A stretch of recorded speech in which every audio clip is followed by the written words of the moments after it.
Greetings and salutations from the hole. I came down here just to get a peek at how the teens have been treating it, what with all the day drinking and whatnot. Scouting locations at the moment for my newest project. It's a kind of a smaller concept of a river runs through it. Right now we're working with a creek comes down the middle, and we might change the title as things move forward. What's interesting is I shot this yesterday and I have to shoot it again because you can see from the footage on screen right now that it looks great, but it didn't sound like anything at all. The mic was not picking up anything. What's most interesting is in just that one day, this little Glad garbage bag, I think, moved. And I don't know how. So that's something for the neighborhood here to keep an eye on, I guess. I actually got stopped.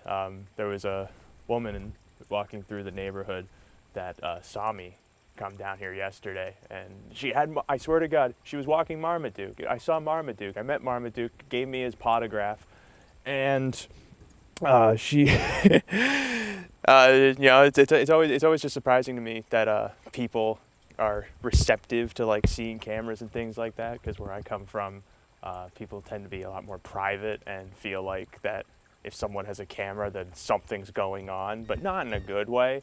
Whenever someone says something's happening, it's always something that's bad. But it was nice to meet her. I told her who I was. I told her that I was Ben Stiller. She was like, "Wow, you look so much younger than I remember." I said, "Yeah, but my father was great on Seinfeld, a bunch of other things.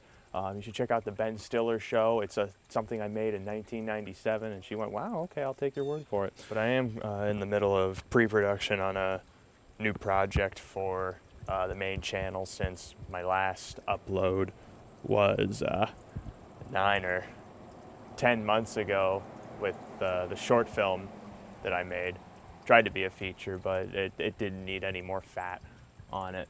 And every time I start going down that road of an idea that feels worth investing my time, I always go through this strict cycle of self-scrutiny to justify it, not only for myself but also for an audience. And that's kind of what I wanted to talk about today, is just the need for attention, because it's everything in anything that's entertaining. And it feels weird because I never wanted to make stories or like tell stories for attention, but in a way, like, we build the skills and the styles that we do because it gets us attention, and it makes story and storytelling feel purely like the tree falling in the woods, where we, in order to justify, like, in order to feel like the stories we're telling are worthwhile, they have to be worthwhile to someone else. And there are loads of paradoxes that unfold from digging into that idea that I don't really know if there are any answers, because you'll see them on both sides of the pendulum. You'll see it from the pendulum swinging towards the Barnaby Circus of give them spectacle and things that are shiny, and then you go all the way towards the Rick Rubin side, which is the audience doesn't know what they want, so how can you put your focus towards giving them what they want? They know what they enjoy, and they'll enjoy you. But I mean, in a world where there are loads more people with access to putting themselves out there, it makes telling stories that people will engage with and find a bit more difficult.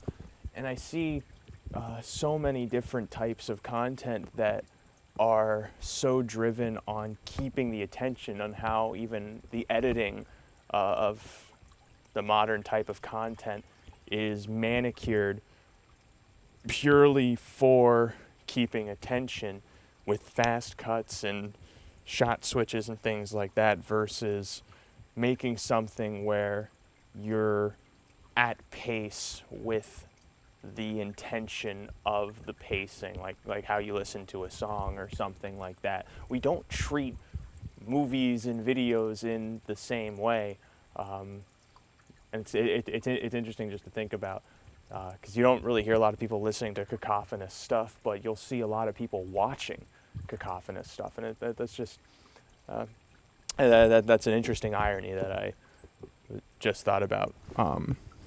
But no, like whenever I'm working on a piece, I'm never crafting it with a direction aimed at an audience, because you can't know what an audience is looking for. But at the same time, I think that a lot of stuff forces creators into positions where they just take for granted that they will demand an audience's attention, and that's just impossible, especially in today's world.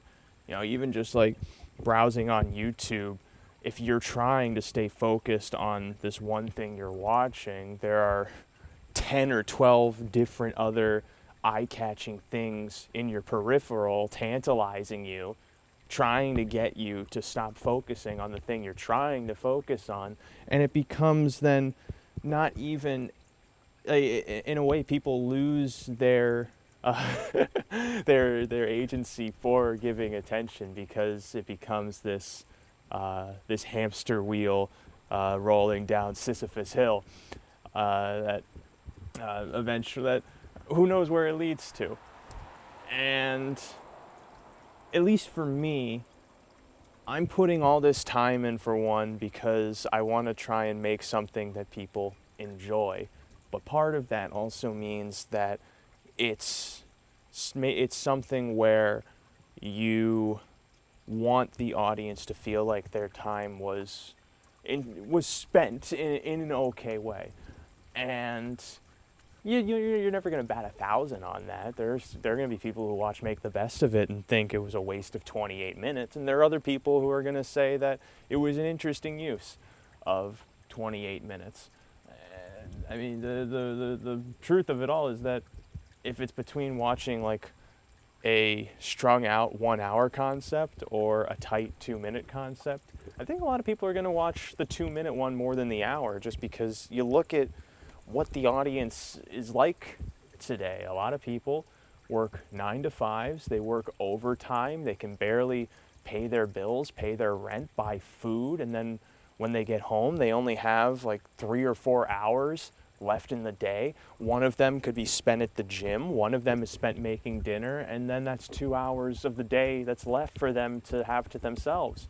And also to, give to other people who might need it and who matter, like, your family, your friends, not the type of content that's being posted endlessly on the internet.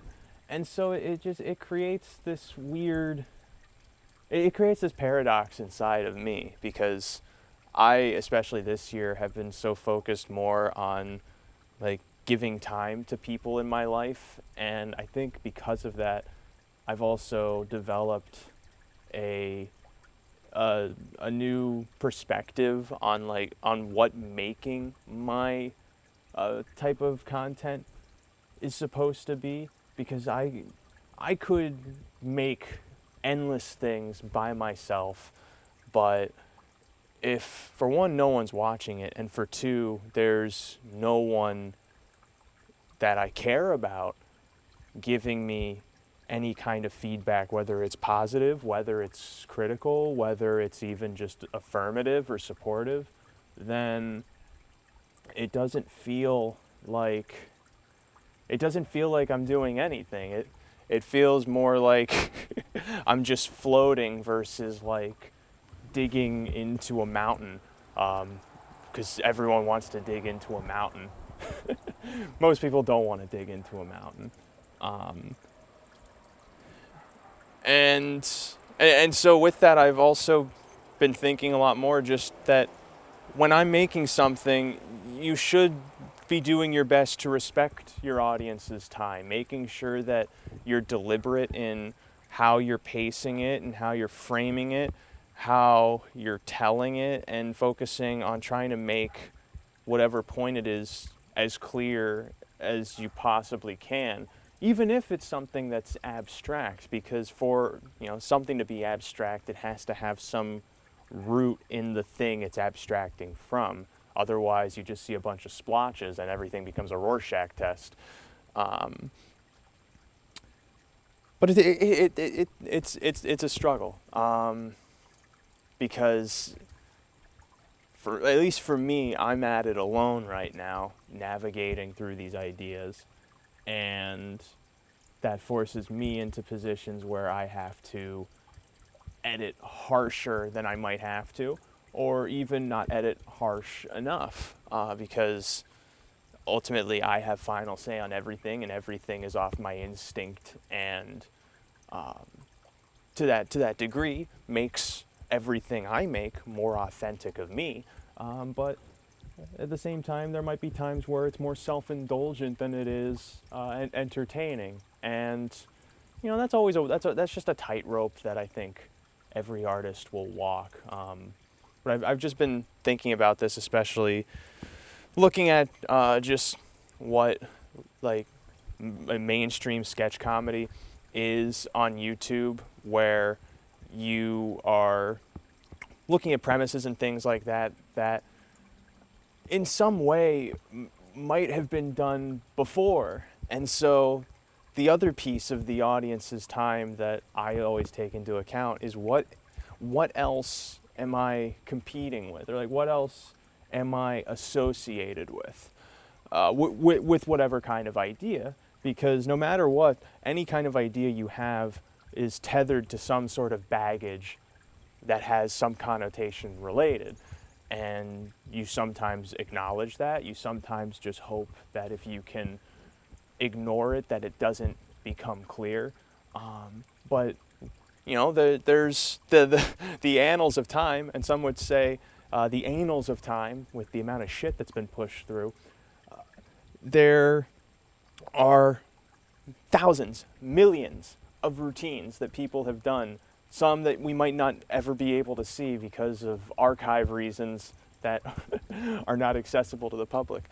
But just histories of comedy, of performance, where people might have done the same thing that you're doing. And while you can't perfectly create something new, I think as someone who makes things, it's always good to see or to look as deep as you can and find just what else other people have done, and look for people that aren't Johnny Carson or these megaliths of Western culture and history, because no matter what, for all I know, I'm going to end up like one of those. I'm not even going to be a bookmark on any kind of art or anything like that. I'll be a splotch on a page. And I mean, if I get that far, I think that's incredibly lucky, because we are not entitled to any of your time. And it's amazing, for one, that we get the time that you give us. Because it's different than if you're in a relationship or have family, because that kind of time and attention is necessary. That's the foundation of your life. But then for art and gags and just fun little pieces of entertainment, it technically isn't super necessary.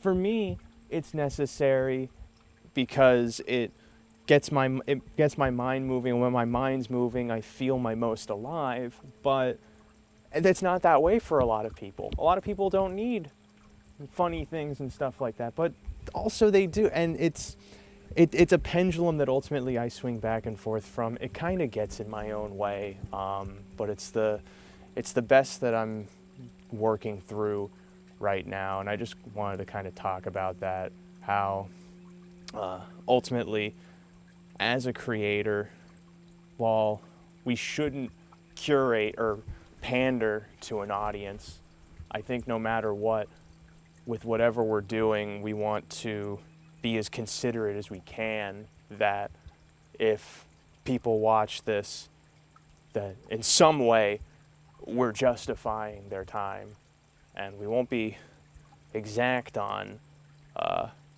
striking those shots, but the closer you can get, I think, the more that the audience appreciates it, and if you find that happy middle where then you're also expressing yourself and you don't feel like you're sacrificing yourself at the behest of an audience, then you're in a happy place. Because there's so many people who get bottlenecked into the prerequisite of attention to continue their pursuit of their artistic endeavor, for money and things that keep you afloat, that then it limits and hinders the manner of expression that they have and the amount that they can express. Because sometimes you have to articulate things in ways that you don't find interesting to hit some kind of audience and keep their attention. It's, I think, one of the hardest things to work through as an artist and as a performer. And I don't think I do it perfectly.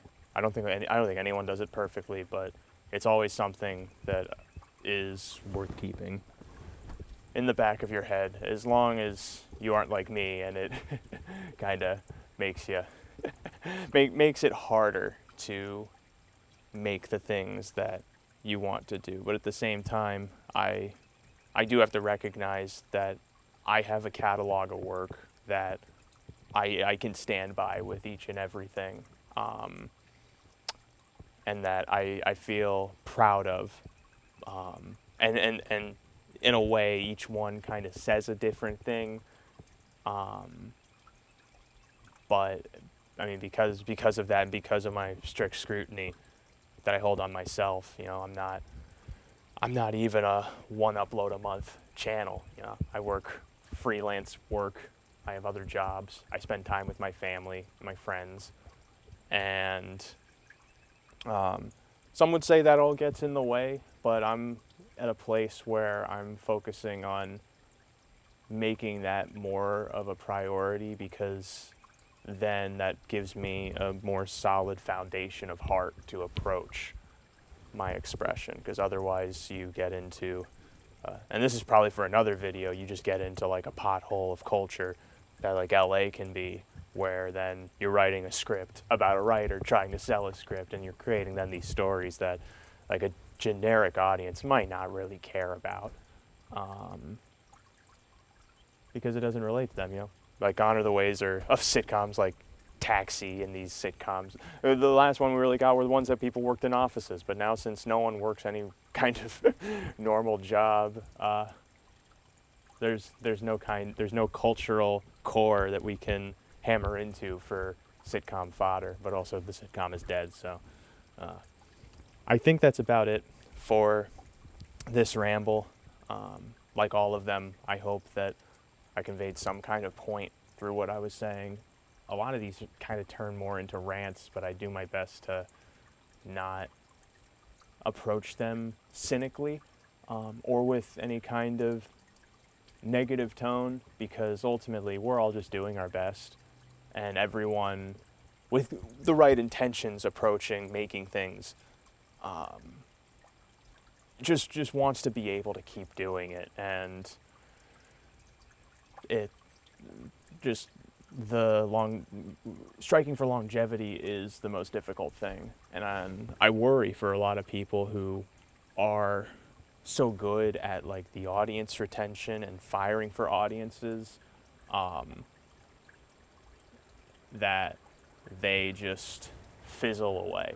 Because that's the worst thing at all, is to shoot and explode versus kind of coast and then taper.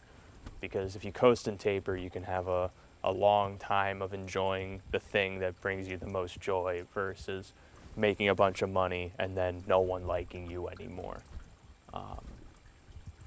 Because in a way, I think everyone who does stuff, they want people to like them. I wouldn't mind if people liked me. I know people don't like me. And, yeah, you do whatever you can with that. But I want people to enjoy what I make. And I want when people watch the things I make, for them to maybe at some point want to revisit it, or they can find something in it that feels different and speaks to them. Because that to me is what making film and stuff is all about. It's not just shoveling slop onto television monologues that in 1 week are going to be defunct and gone forever. At that point, you become a cultural moment versus like a contributor to humanity. And, cultural moments are contributions to humanity in some respect. It's just not the kind that I feel I want to do. And the people who do go down those routes and are great in the positions that they are, it's you just wish them the best, because it's hard to even get anywhere. And if you get somewhere, if you get an inch out of nowhere, then you are somewhere. And I just hope to keep clawing inch by inch somewhere. That's it. I'm going to go to a Christmas Eve party. I'm filming this on Christmas Eve. And I just hope that you're having a good holiday. It's a weird time of year. Even now that I'm in a better place, it still can be weird. But things ultimately get better. And if they aren't good, that comes and goes. I think I'm grateful to be in a place where I can recognize that and also have that be the case for me. I hope you're well. I hope you're having a good day. And next time I talk to you, it will not be from this hole that I'm in right now.